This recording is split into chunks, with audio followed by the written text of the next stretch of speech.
Hello दोस्तों, SSC education point में आपका स्वागत है। तो जैसा कि आप सभी को पता होगा कि रेलवे ग्रुप डी का जो एग्ज़ाम है वो 3 अगस्त से शुरू होने वाला है। तो इसीलिए आज की इस वीडियो में हम रेलवे ग्रुप डी एग्ज़ाम से जुड़े बहुत ही महत्वपूर्ण प्रश्नों को लेकर आए हैं। ये सभी जो प्रश्न हैं वो आरआरबी एनटीपीसी के एग्ज़ाम में पूछे जा चुके हैं। तो वीडियो को पूरा ज़रूर देखिएगा और अगर आप चैनल पर नए हैं तो चैनल को सब्सक्राइब ज़रूर कीजिएगा। तो चलिए शुरू करते हैं हमारे आज के सवालों को। तो आज का पहला सवाल है, तो हमारा सवाल है, किस संविधान संशोधन द्वारा उड़िया भाषा का नाम बदलकर ओडिया कर दिया गया था? तो किस संविधान संशोधन द्वारा? 96वां संविधान संशोधन द्वारा उड़िया भाषा को ओडिया कर दिया गया था। अगला प्रश्न था, ब्रह्म समाज की स्थापना किसने की थी? तो ब्रह्म समाज की स्थापना जो है वो राजा राम मोहन राय ने की थी। तो इसका करेक्ट आंसर है ऑप्शन नंबर 2। अगला प्रश्न था, 2026 में केंद्र कृषि एवं किसान कल्याण मंत्री कौन है? तो 2026 में केंद्र कृषि एवं किसान कल्याण मंत्री है शिवराज सिंह चौहान। तो इसका करेक्ट आंसर है ऑप्शन नंबर 3। अगला प्रश्न था, लिंगराज मंदिर को नगर शैली की वास्तुकला के अंतर्गत क्यों वर्गीकृत किया गया था? तो क्यों किया गया था? इसके वक्र रेखीय शिखर के कारण। लिंगराज मंदिर को नगर शैली की वास्तुकला के अंतर्गत वर्गीकृत किया गया था। तो इसका करेक्ट आंसर है ऑप्शन नंबर 2। अगला प्रश्न था, लमन किस राज्य का प्रसिद्ध लोक नृत्य एवं गीत है? तो लमन जो है वो हिमाचल प्रदेश राज्य का नृत्य एवं लोकगीत है। तो इसका करेक्ट आंसर है ऑप्शन नंबर 4। अगला प्रश्न था, इनमें से कौन सी विशेषता ब्रायोफाइटा को शैवाल से भिन्न कर बनाती है? तो कौन सी विशेषता? भ्रूण का निर्माण ब्रायोफाइटा में होता है मगर शैवाल में नहीं होता है। तो भ्रूण का निर्माण जो है वो ब्रायोफाइटा को शैवाल से भिन्न बनाती है। अगला प्रश्न था, अरुंधति रॉय की पुस्तक मदर मेरी कम्स टू मी का प्रकाशन किस संस्थान ने किया था? तो इसका प्रकाशन जो किया था वो किया था पेंगुइन रैंडम हाउस ने। तो इसका करेक्ट आंसर है ऑप्शन नंबर 2। अगला प्रश्न था, एमएस वर्ड में डॉक्यूमेंट सेव करने के लिए किस शॉर्टकट कुंजी का प्रयोग किया जाता है? तो एमएस वर्ड में डॉक्यूमेंट सेव करने के लिए Ctrl+S कुंजी का प्रयोग किया जाता है। तो इसका करेक्ट आंसर है ऑप्शन नंबर 2।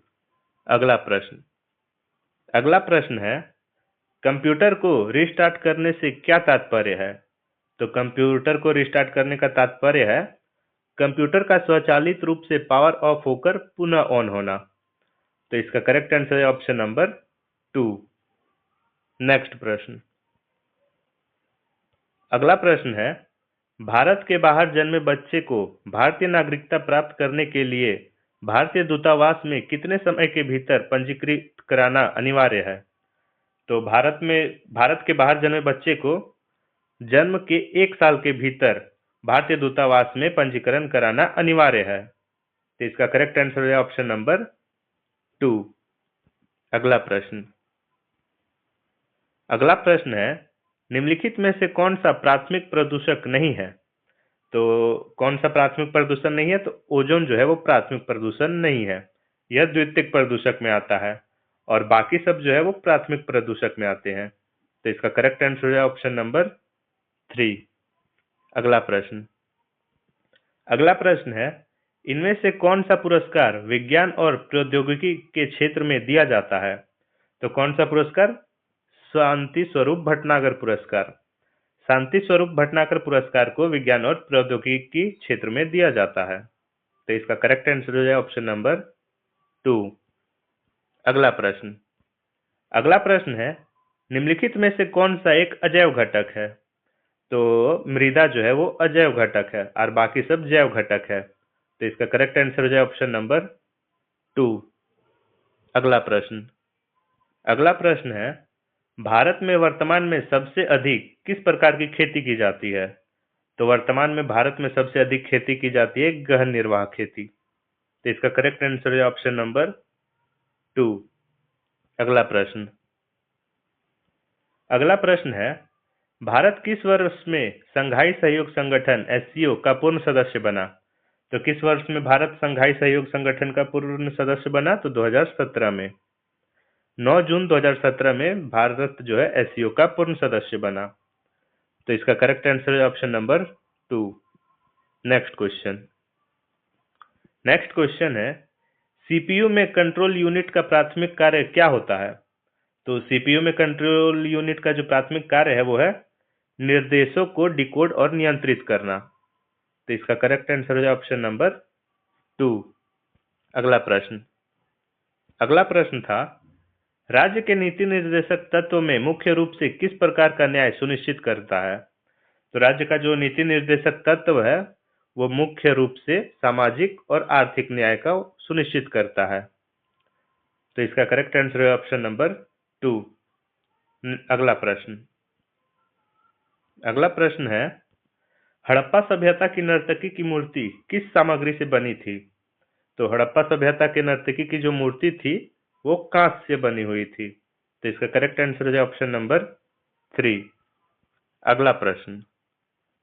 अगला प्रश्न था, प्रधानमंत्री कौशल विकास योजना किस वर्ष शुरू की गई? तो प्रधानमंत्री कौशल विकास योजना जो थी वो 2015 में शुरू की गई थी। तो इसका करेक्ट आंसर है ऑप्शन नंबर 2। नेक्स्ट क्वेश्चन था, मेक इन इंडिया मिशन किस वर्ष शुरू किया गया? तो मेक इन इंडिया मिशन जो है वो 2014 में शुरू किया गया था। तो इसका करेक्ट आंसर हो जाए ऑप्शन नंबर 2। अगला प्रश्न था, भारतीय संविधान की 12वीं अनुसूची में कुल कितने विषयों को शामिल किया गया था? तो भारतीय संविधान की 12वीं अनुसूची में कुल 18 विषयों को शामिल किया गया था। तो इसका करेक्ट आंसर है ऑप्शन नंबर 3। अगला प्रश्न है, कलिंग के राजा खारवेल किस वंश से संबंधित थे? तो खारवेल जो थे वो चेदी वंश से संबंधित थे। तो इसका करेक्ट आंसर है ऑप्शन नंबर 4। अगला प्रश्न था, 1510 ईस्वी में पुर्तगालियों द्वारा किस भारतीय बंदरगाह या शहर पर कब्जा किया गया था? तो 1510 ईस्वी में पुर्तगालियों द्वारा जो है वो गोवा राज्य के बंदरगाहों को कब्जा किया गया था।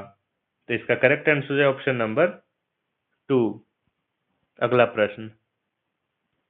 अगला प्रश्न था, प्राचीन भारतीय इतिहास में देवानापिय की उपाधि किसे दी गई थी? देवानापिय का मतलब था देवताओं को प्रिय।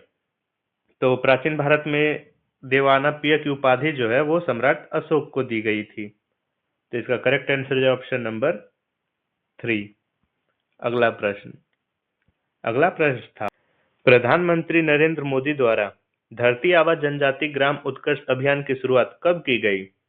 तो प्रधानमंत्री नरेंद्र मोदी द्वारा जो है वो धरती आबा जनजाति ग्राम उत्कर्ष अभियान 2 अक्टूबर 2024 को शुरू की गई थी, यानी कि महात्मा गांधी जयंती में। तो इसका करेक्ट आंसर है ऑप्शन नंबर 2। अगला प्रश्न था, अशोक के शिलालेखों में देवनाम प्रिय और प्रियदर्शी नामों को सबसे पहले किसने पहचाना था? तो शिलालेखों में देवनाम प्रिय और प्रियदर्शिका के नामों को सबसे पहले जेम्स प्रिंसपे ने पहचाना था। तो इसका करेक्ट आंसर हो जाए ऑप्शन नंबर 2।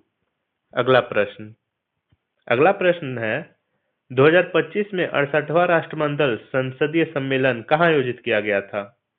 तो 68वां राष्ट्रमंडल जो है वो संसदीय सम्मेलन ब्रिजटाउन बारबाडोस में आयोजित किया गया था। तो इसका करेक्ट आंसर हो जाए ऑप्शन नंबर 3। अगला प्रश्न था, विकसित देशों की जीडीपी में किस क्षेत्र का योगदान सबसे अधिक होता है? तो विकसित देशों की जीडीपी में तृतीय क्षेत्रों का योगदान सबसे अधिक होता है। तो इसका करेक्ट आंसर है ऑप्शन नंबर 2। अगला प्रश्न दिया हुआ था, 2025-30 की अवधि के बाजार पूर्वानुमानों के अनुसार ग्लास फाइबर रीइंफोर्स्ड पॉलीमर बाजार की वार्षिक वृद्धि दर के मामले में भारत का स्थान क्या है? तो ग्लास फाइबर रिइंफोर्स्ड पॉलीमर बाजार की वार्षिक वृद्धि दर में भारत का स्थान है पहला। तो इसका करेक्ट आंसर हो जाएगा ऑप्शन नंबर 1। अगला प्रश्न था, सतत विकास रिपोर्ट 2025 के अनुसार वैश्विक एसडीजी सूचकांक में भारत की रैंक क्या है? तो 2025 के अनुसार वैश्विक एसडीजी सूचकांक में भारत का जो रैंक है वो है 99वां। तो इसका करेक्ट आंसर हो जाए ऑप्शन नंबर 2। अगला प्रश्न है, इनमें से कौन सा घन वाद्य यंत्र का एक उदाहरण है? तो घन वाद्य यंत्र का उदाहरण है घटम। तो इसका करेक्ट आंसर हो जाए ऑप्शन नंबर 2।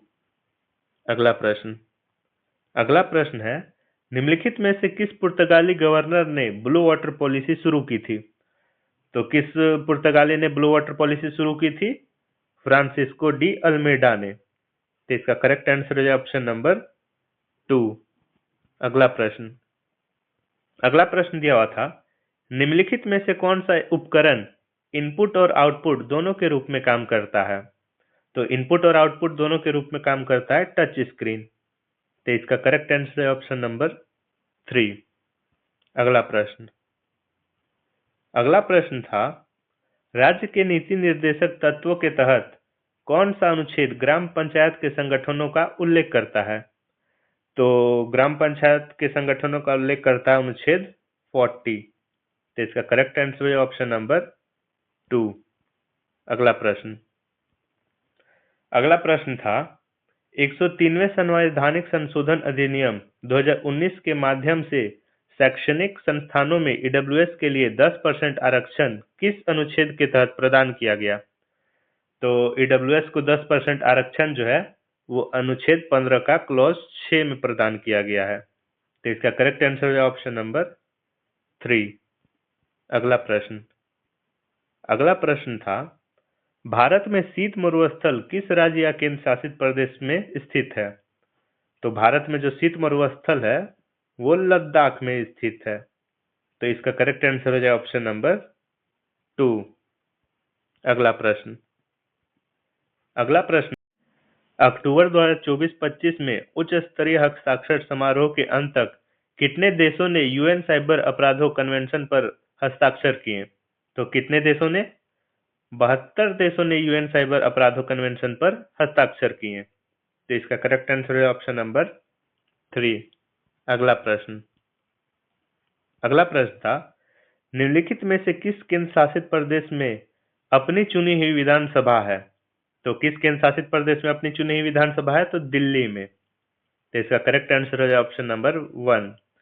और दिल्ली के साथ साथ पुदुचेरी में भी अपना चुना हुआ विधानसभा है। तो इसका करेक्ट आंसर हो गया नंबर 1। नेक्स्ट प्रश्न, अगला प्रश्न है, पृथ्वी शिखर सम्मेलन किस वर्ष आयोजित किया गया था? तो पृथ्वी शिखर सम्मेलन जो है वो 1992 में आयोजित किया गया था। तो इसका करेक्ट आंसर है ऑप्शन नंबर 3। अगला प्रश्न है, बर्फ का अचानक से खिसकना क्या कहलाता है? तो बर्फ का अचानक से खिसकना जो वो हिमस्खलन कहलाता है। तो इसका करेक्ट आंसर है ऑप्शन नंबर 1। अगला प्रश्न है, साधारण सूक्ष्मदर्शी में किस प्रकार के लेंस का प्रयोग किया जाता है? तो साधारण सूक्ष्मदर्शी में जो है वो उत्तल लेंस का प्रयोग किया जाता है। तो इसका करेक्ट आंसर हो जाएगा ऑप्शन नंबर 1। अगला प्रश्न है, भारतीय संविधान का कौन सा अनुच्छेद नगर पालिकाओं की वित्तीय स्थिति की समीक्षा के लिए वित्त आयोग का प्रावधान करता है? तो भारतीय संविधान का कौन सा अनुच्छेद? तो अनुच्छेद 343 का वाई। 343 का वाई जो है वो नगर पालिकाओं की वित्तीय स्थिति की समीक्षा के लिए वित्त आयोग का प्रावधान करता है। तो इसका करेक्ट आंसर है ऑप्शन नंबर 2। तो आज का हमारा जो प्रश्न है वो यही समाप्त होता है। ये सभी जो प्रश्न है वो रेलवे ग्रुप डी एग्ज़ाम के लिए बहुत ही महत्वपूर्ण प्रश्न है, और डेली ऐसे ही महत्वपूर्ण प्रश्नों को पढ़ने के लिए हमें सब्सक्राइब ज़रूर करें। धन्यवाद।